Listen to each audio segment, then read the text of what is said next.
Hello and welcome. These are horse racing selections for Wednesday, the 25th of October.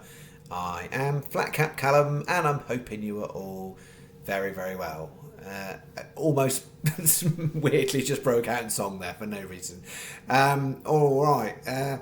Quiet. It's quiet in it this week. Very quiet. So what have we got for the vid? We've got three horses. Count them. One, two, three. Three horses for Wednesday. That is the extent of my endeavour. So I've got an each way Trixie, one at Fontwell, two at Kempton Park. That's it. £5 outlay is all I am doing for the channel for Wednesday. The Curragh meeting was cancelled due to waterlogging. There's been a number of meetings cancelled this week for waterlogging. So yeah, it's not left a great deal, to be honest. Thursday looks like there's more racing, potentially 5 meetings, but none of them are kind of ones I'm going to get excited about. So it looks like Friday, Saturday is kind of where a bit more of our lean is. But yeah, we might be in small stake territory as we were last week. I think total outlay last week was about £63, which is low for the channel. But when we're starting on £5 for the day, it could be even lower than that this week. So I've got that bet. I've got to do the review of Saturday. There's nothing to review in the comments for Sunday, Monday, Tuesday. I put no selections. Personally, I didn't physically even have any bet at all on Tuesday. So nothing to review there. I've got golf to mention, so a quick review of golf of last week, and there is golf this week. So if you want the golf bets, it's the main tournament is the Qatar Masters. I just got nice and simple and straightforward. 5 golfers for the tournament for this week. There's no side bets at all. 5 golfers main market. They all vary between 60 to 100 to 1, something of that ilk. All with different bookmaker advisories. So just make sure you pay attention, because I'm not saying to follow these blindly. You want to get as much value as you possibly can from the prices. So yeah, it was originally going to be 6. I've dropped it to 5. So five golfers. They're all 50p each way advisory. So as I sort of talked about last week, I'm going to try and put out a golf advisory stake in line with channel stake. It's not recorded for stats. It's there for you to to get a bit of an inkling about the type of money I would put alongside it in terms of the horse type bets. But yeah, so 50p each way singles on all 5. There was no specific lean really in the golfers in terms of from a value perspective. Yeah, I think they're all similar-ish. I mean, I'd have a very minor ranking on them in terms of order, but yeah, nothing to kind of give a lean to say that's my number one golfer this week. Whereas there's been a few weeks recently where I've definitely had a lean. This week, not a lean. They're five ones I'm happy with. And tips to league, so I've got to go through the tips to league stuff, so I've got an update on that one as well. So no extra topics, so hopefully we're not until kind of biblical length videos for a Tuesday night Wednesday video like it has been. So we will see how we go.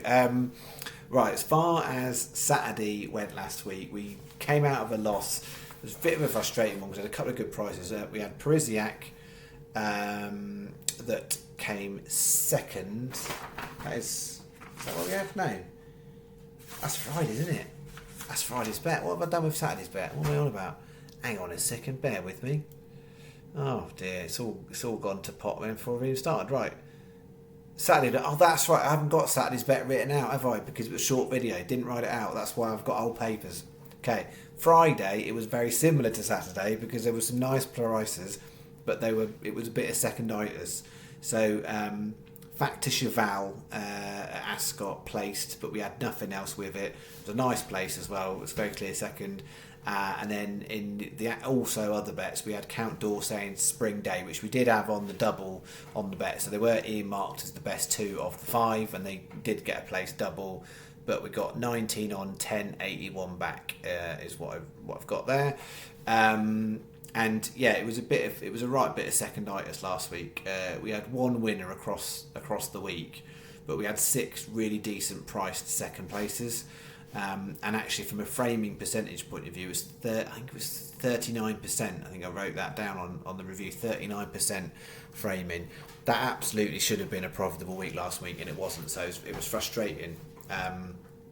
to kind of come out with basically no profit. So we were down 20 odd quid last week. So for the month, it puts us, I think, a deficit of 34 pence for October. So this year's, as we know, it's been a right struggle. So we were down 5 months, up 4 months, and we are currently minus 34 pence. So we have got 4 official days, Wednesday, Thursday, Friday, Saturday, to see if we can get ourselves into profit for the month, because technically Sunday, Monday, Tuesday, which are the last actual days of October, are not traditional channel days at the moment. So unless there's any bonus fees, we've got 4 days and we're roughly on the break-even line. So we want to try and push ourselves to make even a couple of quid profit. Would be a little bit of a morale booster, but we are searching for a lot more than a couple of quid certainly at the moment. So that was Saturday and last week. So and then anyone on the golf, it just was bad, really bad this week. So I did say we've had a nice run, and I'll do a bit of a deep dive, and then it'll go wrong. That's indeed what happened. There was nothing really that close, and some of the ones that got close, like John Catlin, then hit a treble bogey at one point, and Xander Lombard was close at one point and hit a quadruple bogey. And then even the one that looked the most likely towards the end, Cordera, the Japanese chap, he went in 2 shots to clear in the last round of being the top Japanese player, and then ended up the round finishing the 4th best Japanese player. So nothing back for golf last week. As I said, this week 5 golfers. They'll be in the comments of this video along with the tips to league update. So just check myself. Right, done Saturday. I've done the stats. I've mentioned the golf. I think we can do Wednesday's selections. This is the Wednesday bet. 420 Fontwell, 7 runner, because there's been an on runner, so 7 runners, Millie's Might 16-1. None of the major bookies that we usually use on the channel are 3 places. There's quite a few minor bookies that are 3 places. It's one of them races, as long as the favourite doesn't go too short, you might get 365 Sky, Coral, Betfred. That's why I've earmarked them there, going 3 places in the morning. So it's worth keeping an eye on that one. But I'm happy to put the selection in, paying 2 places, Millie's Might. It's a good one for most people avoiding, because you'll see comments about it that it's never won in whatever 27 runs, and it hasn't got close, and it's running from out the handicap. So all good things that put most regular punters off. But as far as I read the form is, yes, the horse is on a decline, but it absolutely has got capability to be framing in a race of this nature, given the poor quality of the general other horses in the race. So Millie's Might 420 Fontwell, 7 o'clock Kempton, Wade Acre Grace at 16s, and the 8:30 Kempton First Charge at 25s. It's a 25p each way Trixie, so that's 50 pence. Sorry, that's £2 as you bet. 25p each way doubles and trebles, so 3 doubles, one treble. That's £2 if you bet, and then 3 times 50p each way singles makes the bet £5. The thing that I will talk about on this from a staking point of view, because I want to be really, really clear on this, because this is where a lot of people have a bit of a downfall. It's quiet this week. I haven't even had a bet, as I said, on Tuesday. Wednesday, that's the only 3 horses I am backing. That's nothing else. That doesn't mean that I think, normally I bet X amount and I need to up it because there's only 3 selections, therefore I should do that. So, the average channel stake I talk about is £20. I'm not putting £20 on this for the channel, I'm putting £5. The actual denominations of stake are in line with what I normally do. So just because it's a quiet day and that's all I'm doing, doesn't mean I up the stake and I double or treble the amount of money I'm going to put on individual horses because it's quiet. I just have to accept it's a quiet day and that's the only interest.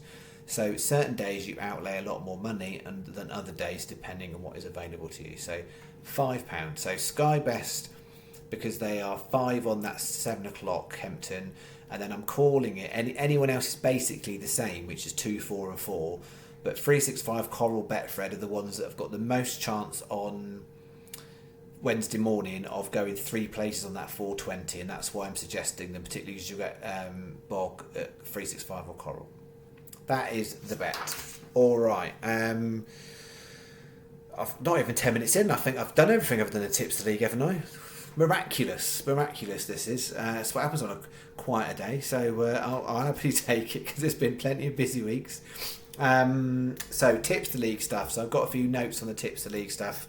It was a low-scoring week generally. And when I say low-scoring week, I mean 76% of participants in the competition, that's 48 out of the 63 entries, struck out minus £10.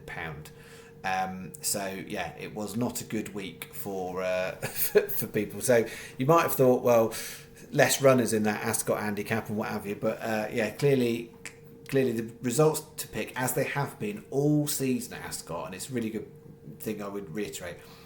Ascot has not been a reliable track this year. Historically, Ascot has been pretty reliable, I would say. Not this year. You've got some right old funny results in there. But if you looked at what happened on Champions Day, it was the same thing I've been saying all season at Ascot. If it was in the straight, then there was a bit of ground just off the centre towards the far side.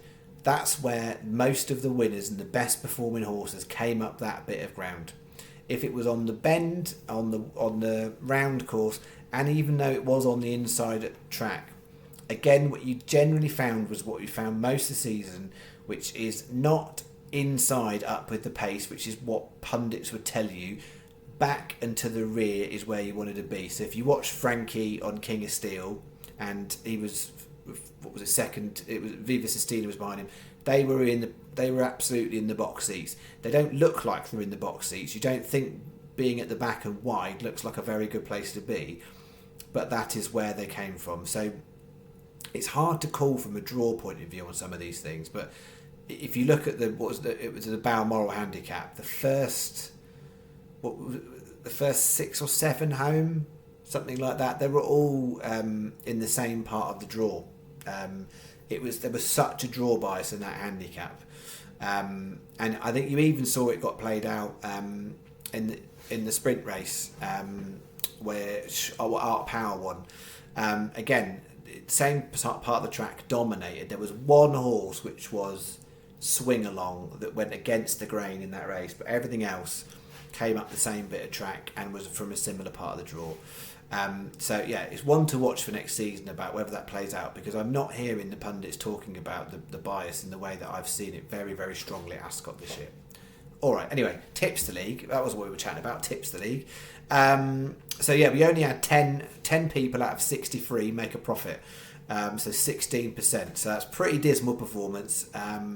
But what it was interesting was most of those 10 were real channel regulars, and channel regulars that put in tips and stuff. So Charlie, Shane, Robin, Susan, all regular contributors to the channel. So there was a whole glut of people that had Gatekeeper at 25 to 1. That really, really helped. So winner for this weekend, so the 21st of October, was Charlie 82, regular on the channel, part of a few syndicates of horses. So £60 he won with this week.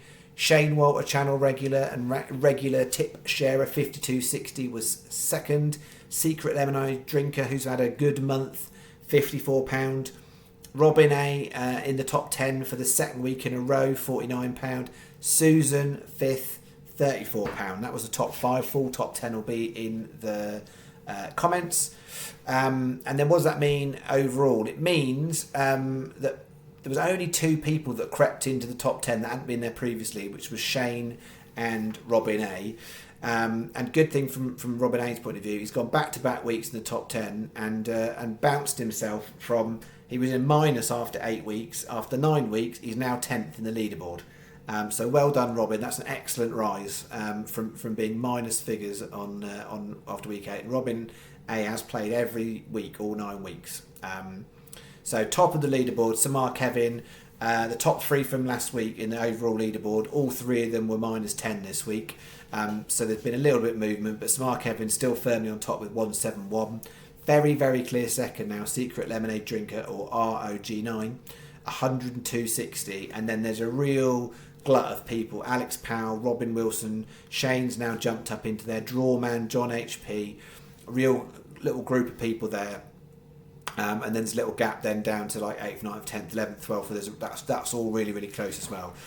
But actually, Robin A is 10th on 34.25. Last week, 10th was £41.60. So overall, I think it's Secret Lemonade Drinker aside, the value of that top 10 has really shrunk down.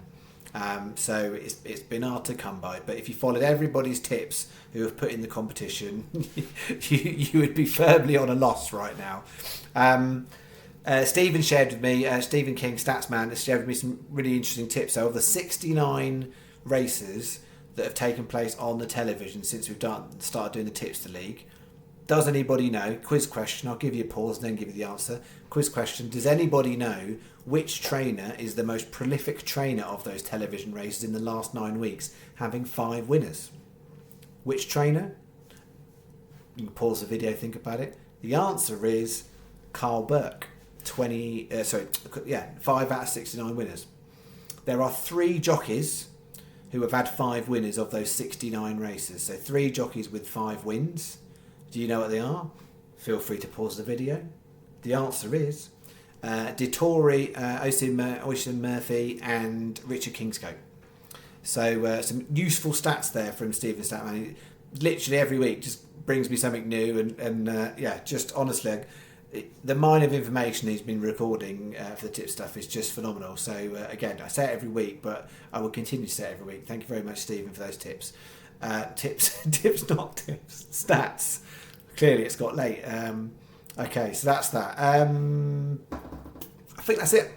So I'll be back for Wednesday night for Thursday selections, and I shall be making do with Clonmel and Lingfield and whatever else I find that's less inspiring to me. But we're not putting stuff out for the sake of it. That's why Wednesday's just 3 horses, and you don't want to bet any house in any of them, but they've all got value in the price. Whether or not they all shorten up, I don't know, but they all present value in the way that I would read the form. All right, that is me. Thank you very much. See you tomorrow. Bye bye.